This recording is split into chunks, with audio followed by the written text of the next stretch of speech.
Alright guys, welcome to another workshop Wednesday, as Libby liked to say. Today we're going to talk about hemorrhage control. Hemorrhage control in the modern first aid is one of the main priorities of our pathways down the first aid course. Okay, it's very important. Now when I'm out bush, if I'm only doing the mountain biking or climbing, I might only take a couple of things: a snake bite bandage and a triangular bandage. These will get me through a lot of things, from fractures to hemorrhage control to a number of different things. So these are quite useful tools across the spectrum. Before we get into a bit more hemorrhage control, I'm going to remind people, or teach people about pressure points on the body. Now, if we know about certain parts of our body system, we have some main arteries going through our body. And some of those arteries are quite useful in mobilising pressure or hemorrhage control down the line. For example, if Libby here's got a bleed in her upper arm or anywhere in her arm system, her brachial artery, which runs from under here down around here, is the main artery for supplying both the arms. You haven't got anything else other than direct pressure on the wound. Let's say there's the wound there. You can probably apply a lot of the pressure there to stop the blood flow. So that's one way of doing it. Okay? Anything in the mid-torso can't do much about other than direct pressure. Anything in the lower limbs, from the pelvis down, we have what we call the femoral artery. So anywhere from the artery runs down through here and down the inside of the leg and then down the back. So direct pressure, and Libby's going to demonstrate it because it's Libby's body, not mine.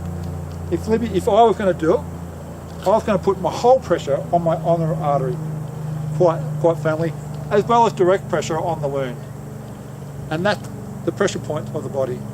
Okay, it's quite important. It's quite a useful tool actually, especially if you've got a main arterial bleed happening. So hemorrhage control is not difficult, but however it's just important to know those simple pressure points. Also talking about direct pressure. But Libby, let's say you've got a wound in your forearm, direct pressure. It's an arterial bleed. She's actually done quite a good job. How do we know it's an arterial bleed? Well, it's pissing out blood everywhere, okay, and it's not stopping.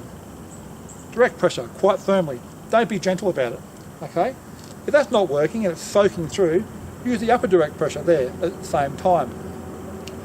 You can get your snake bite bandage, okay? I'll just get you to hold that there quite firmly. And then you can simply, quite robustly,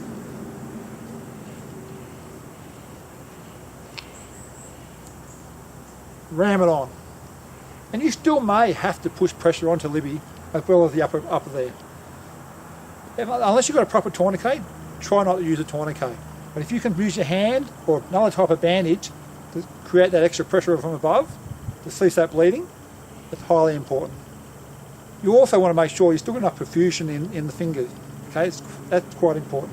So direct pressure, upward pressure if you need to.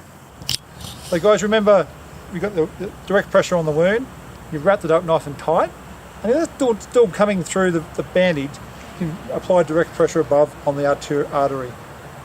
Now a lot of modern first aid courses will teach you about tourniquets. Now whatever you do, unless you get trained properly, don't use a tourniquet, and you're probably not going to be carrying one anyway. The problem with tourniquets, or old style tourniquets, is they're thin and narrow and they'll cause vascular damage around the site.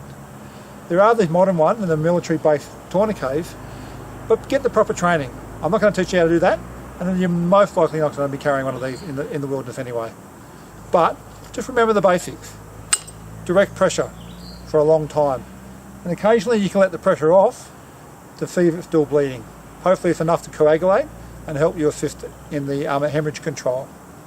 Be safe out there guys, talk again soon.